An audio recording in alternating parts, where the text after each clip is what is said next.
Arrête de te plaindre. À partir d'aujourd'hui, permets-moi en tant que pasteur de t'interdire. Ne pleure plus sur l'état que tu es. Ne pleure plus en disant je suis orphelin, je suis orpheline. À ton âge, tu n'as même pas besoin de le dire. L'Éternel, il sait pourquoi.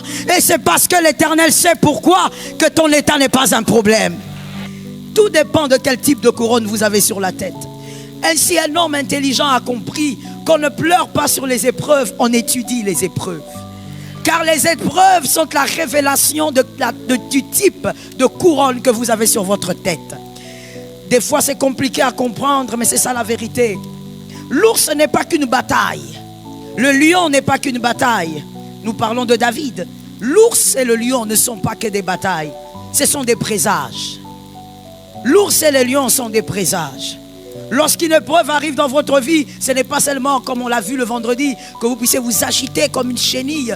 Ne vous agitez pas. Lorsque les épreuves arrivent, les épreuves sont en train de prophétiser.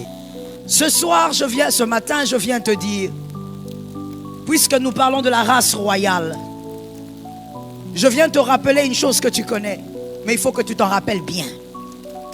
Que tu t'en rappelles pour ne plus jamais oublier. Que tu l'enseignes à tes enfants. Et que tes enfants à leurs enfants. Et ceux-là aussi à leurs enfants. Comme l'Éternel l'avait dit à Israël. Enseigne-les à tes enfants. De génération en génération que ça demeure. L'Éternel est ton berger. Tu ne manqueras de rien. L'identité est plus forte que l'épreuve. Oh, thank you, Lord. L'identité est plus forte que l'épreuve. Oui, l'épreuve est difficile. Personne n'aime l'épreuve, mais l'épreuve est un must. L'identité est plus puissante que l'épreuve. Être roi, c'est plus puissant que l'épreuve. Ceux qui ont été là depuis le premier jour, vous savez de quoi nous parlons. L'identité est plus puissante, plus réelle que l'épreuve. Psaume 23, 1, il est écrit, l'Éternel est mon berger, je ne manquerai de rien. La deuxième phrase est la conséquence de la première. Je ne manquerai de rien, pourquoi? Parce qu'il est mon berger. Mais pourquoi il est mon berger? Parce que je ne suis pas une girafe. Let us talk about it. Pourquoi il est mon berger? Mais parce que je ne suis pas un éléphant. Pourquoi il est mon berger? Parce que je suis une brebis. Ton identité définit aussi qui t'accompagne. Ton identité définit qui t'entoure. Et je veux le dire simplement, votre identité crée un cercle spirituel et physique autour de vous. Oui, parce que votre identité a un langage personnifié. Votre identité a son propre langage. Et il crée un cercle physique et spirituel autour de vous. Pourquoi est-ce qu'il est mon berger? Eh bien parce que je suis une brebis. Le psaume 23, 4 dit, quand je marche dans la vallée de l'ombre de la mort, je ne crains aucun mal. Je ne crains aucun mal parce que j'ai un berger. J'ai un berger parce que je suis une brebis. On va reprendre ça pour celui qui dormait. Je ne crains aucun mal parce que j'ai un berger. J'ai un berger parce que je suis une brebis. Et moi, la brebis, je traverse la vallée. Pourquoi? Parce que je suis un roi. La vallée correspond à ton identité. Je veux le dire mieux pour celui qui n'a pas compris. La vallée s'invite par rapport à ce que tu es. La vallée, les épreuves s'invitent dans ta vie par rapport à ce que tu es. David a connu la vallée parce qu'il était un roi. L'ours et le lion viennent à David parce que c'est le tueur de Goliath. Ils ne viennent pas simplement par plaisir, ils viennent parce qu'ils ont localisé le tueur de Goliath. Eliab ne peut pas affronter l'ours. Eliab, le frère de David, ne peut pas affronter l'ours parce que l'ours est lié à l'identité de l'homme. Ils sont fils d'Isaïe. Ils ont tous le même père biologique, mais ils n'ont pas tous la même couronne. Ainsi, les épreuves ne peuvent pas localiser Eliab, alors qu'Eliab est le grand frère de très loin à David. Eliab fait partie des aînés, mais il n'a pas affronté les épreuves de David, il n'a pas affronté le lion, parce que le lion, il s'invite selon votre identité. Votre couronne invite vos épreuves. Tout dépend de quel type de couronne vous avez sur la tête. Ainsi, un homme intelligent a compris qu'on ne pleure pas sur les épreuves, on étudie les épreuves. Car les épreuves sont la révélation du type de couronne que vous avez sur votre tête. Des fois, c'est compliqué à comprendre, mais c'est ça la vérité. L'ours n'est pas qu'une bataille. Le lion n'est pas qu'une bataille. Nous parlons de David. L'ours et le lion ne sont pas que des batailles. Ce sont des présages. L'ours et le lion sont des présages. Lorsqu'une épreuve arrive dans votre vie, ce n'est pas seulement, comme on l'a vu le vendredi, que vous puissiez vous agiter comme une chenille. Ne vous agitez pas. Lorsque les épreuves arrivent, les épreuves sont en train de prophétiser. Ah, ça tombe sur quelqu'un qui a compris. J'espère que nous écrivons, n'est-ce pas? C'est tellement automatique que je ne le demande pas. Les épreuves sont des présages. Les épreuves annoncent quelque chose. Les épreuves parlent. J'espère que quelqu'un a retenu, nous l'avons dit, c'est pour la vie, que les épreuves s'invitent. Ce n'est pas vous qui les cherchez. Et même, je veux vous choquer, Dieu ne les envoie pas. Les épreuves ont des yeux. Les épreuves vous localisent seuls. Les épreuves vous trouvent seuls. Les épreuves connaissent votre adresse à cause de votre identité. Les épreuves se collent à vous selon votre couronne. Les épreuves sont donc des présages. Pas seulement des batailles, pas seulement des moments difficiles qu'il faut dépasser. Ce sont des présages. Les épreuves disent premièrement, la première parole de connaissance de l'épreuve. L'épreuve est en train de dire qui vous êtes dans le présent. Ce que vous vivez, ce que vous affrontez, les difficultés que vous affrontez, révèlent qui vous êtes aujourd'hui. Les épreuves, deuxièmement, révèlent également qui vous serez. Le type d'épreuve que vous avez révèle quel type de grandeur vous attend. Troisièmement, les épreuves révèlent sur quel type de trône spirituel vous êtes assis. Parce que tel que nous sommes là ce matin, assis sur des chaises, peut-être, mais même lorsque vous êtes debout, vous êtes assis sur un trône spirituel. Le trône spirituel révèle au fait la grandeur de votre destinée. Les épreuves donc présagent ces trois choses. Qui vous êtes? Moïse a vécu les épreuves dès sa naissance. Pour ceux qui ont vécu les épreuves dès leur naissance, on te raconte que quand tu es né, ta mère est morte pendant la couche. Quand tu es né, ton père a divorcé avec ta mère. Quand tu es né, voici ce qui est arrivé. Quand tu es né, il y a des choses qui ont frappé la famille. Quand tu es né, Moïse a vécu ces choses. Pourquoi? Pourquoi dès la naissance, certaines personnes vivent l'épreuve? Parce que leur arrivée annonce la chute de certains. Thank you Jesus for the grace. Leur arrivée annonce la chute de certaines personnes. Lorsque ta naissance crée une agitation, tu dois savoir qu'il y a des destinées aussi qui commencent à s'agiter. Dans le monde spirituel, il y a des agitations également. Lorsque l'épreuve arrive, dès que tu es tout petit, pendant que tu grandis, une vie compliquée, difficile, ne dis jamais Dieu ne me connaît pas. Au contraire, tu es le bien-aimé de Dieu. Au contraire, tu es celui que Dieu a choisi. Au contraire, toi, ton arrivée crée le relèvement, mais aussi la chute de d'autres. Les épreuves dès la naissance révèlent qui vous êtes. Les épreuves, lorsque vous grandissez, révèlent qui vous êtes.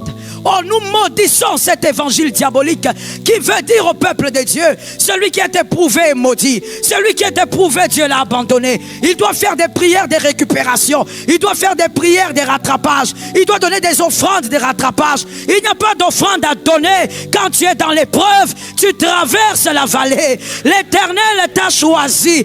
Donne-moi un amen d'un intelligent. Quand tu es dans l'épreuve, il n'y a pas d'offrande à donner pour que tu sortes de l'épreuve. Nous condamnons, nous maudissons cet évangile. Il n'y a rien à donner pour que l'Éternel te sorte de là. Au contraire, celui que l'Éternel a pris pour mettre dans ce couloir, c'est celui qui a été gracié. Les épreuves qui commencent de votre enfance révèlent quel type de personne vous êtes. Vous créez la terreur dans le monde invisible. Voilà pourquoi il y a l'agitation. Lorsqu'il n'y a pas le feu, les serpents ne sortent pas. Moi, j'ai grandi dans la campagne. Lorsque c'était comme en cette saison, la saison sèche, les serpents, des fois, ils entraient dans la maison. Ce qui fait que moi, c'est pas vraiment avec difficulté que j'arrive à tuer un serpent. Moi, je peux fuir une araignée, mais pas un serpent. Oui. Et le serpent pouvait entrer dans la maison. On le trouve et on savait que celui-ci n'est pas venimeux. On le sort sans le déranger. L'autre, il peut être venimeux. On le tue. On arrive à le reconnaître. Mais des fois, quand on entre dans une pièce, il y a une certaine chaleur qu'on peut ressentir. On dit il y a ce reptile est quelque part. Et comment donc il faut faire? Il faut allumer un feu. Quand tu allumes le feu, il sort. Il sort de sa cachette. Lorsqu'on t'agite dès ton enfance, lorsque les problèmes t'agitent de ton enfance, tu dois savoir, c'est parce que certains vont chuter. Nous bénissons le Saint-Esprit. Certains vont chuter, arrête de te plaindre. À partir d'aujourd'hui, permets-moi en tant que pasteur de t'interdire. Ne pleure plus sur l'état que tu es. Ne pleure plus en disant je suis orphelin, je suis orpheline. À ton âge, tu n'as même pas besoin de le dire. L'Éternel, il sait pourquoi. Et c'est parce que l'Éternel sait pourquoi que ton état n'est pas un problème. Lorsqu'on vit les épreuves pendant son enfance, certains vont bouger. N'oublie jamais que les épreuves sont des présages. Les épreuves révèlent qui vous êtes, qui vous serez dans l'avenir. Affronter des grands défis. Quand on affronte des grands défis, c'est parce qu'on doit passer par des grandes portes. C'est une évidence. On ne peut pas affronter des grands défis pour des petites portes. Si tu affrontes des grands défis, si tu as de grandes batailles, si tu as des grandes épreuves, on te parle de ton avenir, on te dit très bientôt tu vas passer par des grandes portes. Il y a des portails qui t'attendent et tu vas y passer. Il est important de comprendre que les épreuves d'aujourd'hui révèlent une grandeur, ça ne révèle pas une petitesse. Quel est cet évangile diabolique qui a dit les épreuves révèlent que Jésus ne te connaît pas. Jésus t'a abandonné. Tu ne pries pas bien. Non, c'est ceux qui prient bien qui sont éprouvés. Je répète cela pour celui qui dormait. Ceux qui prient bien, ceux-là sont éprouvés. Un jour, le diable, il va se balader au ciel. Dieu lui dit, est-ce que tu as vu?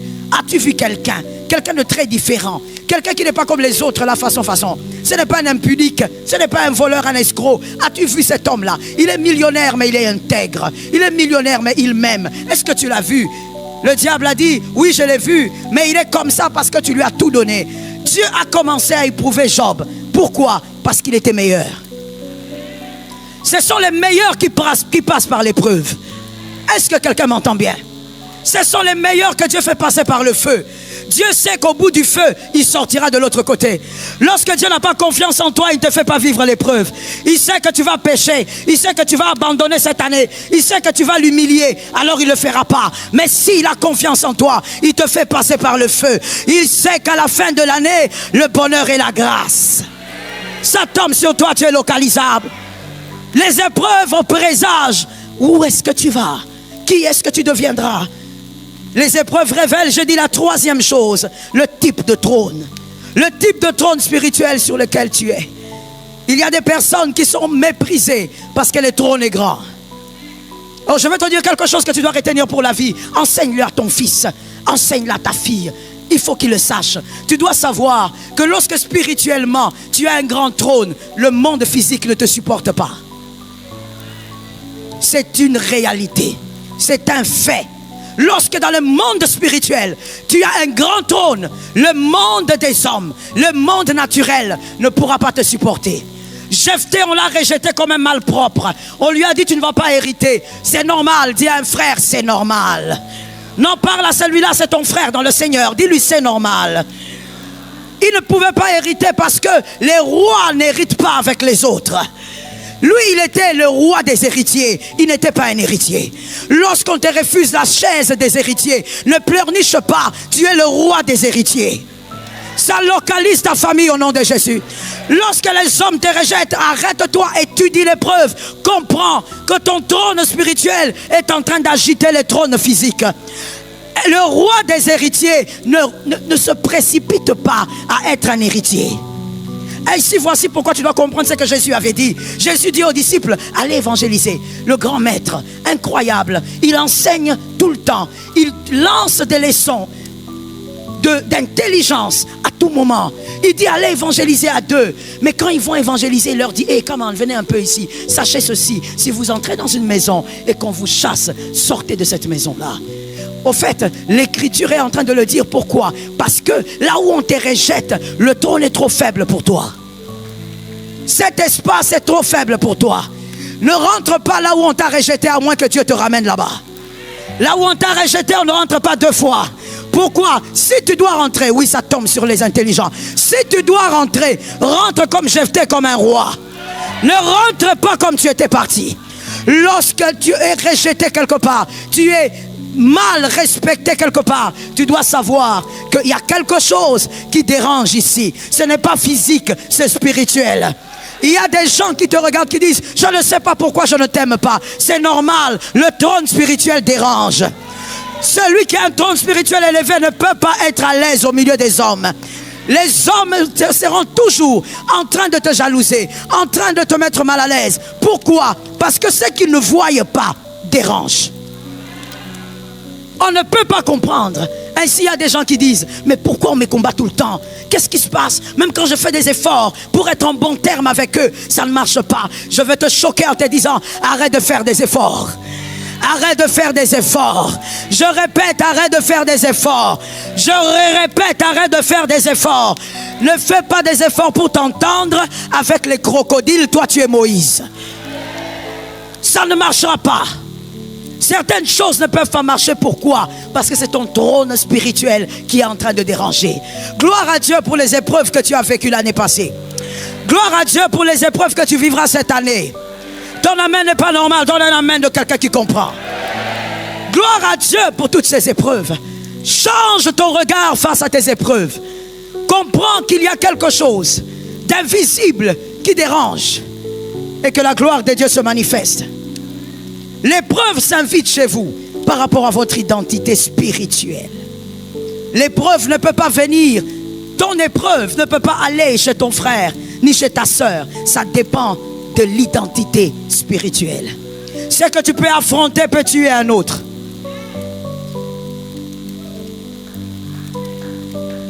Ce que toi tu peux digérer peut donner la constipation à un autre. Je parle des épreuves. Ce que toi tu as pu supporter pouvait amener quelqu'un d'autre à se pendre. Il ne faut pas croire que les épreuves viennent chez toi par hasard. Non, les épreuves s'invitent parce que les épreuves on va le dire, les épreuves se reconnaissent en toi. Les épreuves se reconnaissent en toi. Ton identité attire le type d'épreuve que tu as. Le type d'épreuve que tu as. Plusieurs croyaient que tu allais finir. Tu as vu? Tu es là. Tu ne peux pas être à la tête d'une famille. Jésus de Nazareth est dans la famille est là. Lève ta main droite et dis avec moi, tant que Jésus est là, nous sommes là. Il y a des gens qui ne t'ont pas vu. Tu t'es isolé tellement que l'épreuve était forte. Est-ce que ces personnes sont là? Tu t'es enfermé, Marakoya. Je ne parle pas à tout le monde. Je ne parle pas de la douleur la plus profonde. Le Dieu qui explique l'inexplicable. Le Dieu qui soulage ce qu'un homme ne peut soulager. Le Dieu qui comprend ce que personne ne comprend. Il comprend ce que les yeux des hommes ne voient pas. Lorsque tu dis tout va bien, lui il voit le cadavre dans la chambre. Lorsque toi tu dis tout va bien, lui il sait que dans la chambre il y a un cadavre. Le Dieu des choses étranges. Le Dieu qui se souvient lorsqu'aucun homme ne se rappelle. Le Dieu qui fait grâce aux plus faibles et aux oubliés. Le Dieu qui récupère ce que les hommes ont rejeté. Le Dieu qui prend en charge ce que les hommes ne comptent pas. Le Dieu qui ne peut pas oublier ce que les hommes ne regardent pas. Le Dieu incomparable. C'est le Dieu de la vallée. C'est le Dieu du sommet. C'est le Dieu qui traverse la vallée de l'ombre de la mort. Avec les hommes, il traverse. C'est le Dieu qui n'a pas oublié une seule goutte de mes larmes. C'est le Dieu qui se rappelle lorsque la douleur a commencé. C'est le Dieu qui se rappelle lorsque la douleur était insupportable. C'est le Dieu qui était là lorsque tu étais isolé. C'est le Dieu qui était là lorsque tu étais seul. C'est le Dieu qui était là lorsque les hommes croyaient que c'était fini. C'est le Dieu qui était là lorsque les hommes voyaient la honte. C'est le Dieu qui t'a porté lorsque tu croyais que tu étais seul. C'est le Dieu qui a soutenu lorsqu'aucun homme ne pouvait étendre sa main. Lorsque les hommes qui disent je t'aime ont disparu, Jésus était là. Lorsque les hommes qui disent je t'aime sont partis, Jésus était là. Lorsque les hommes qui disent je t'aime n'avaient plus de force, Jésus était là. Le Dieu de la vallée. Le Dieu qui n'oublie pas. Sa fidélité n'est pas comme celle des hommes. Oh, nous levons nos mains droites et nous disons merci Seigneur pour ta fidélité. Que Dieu te bénisse. Tu peux t'asseoir sous l'onction.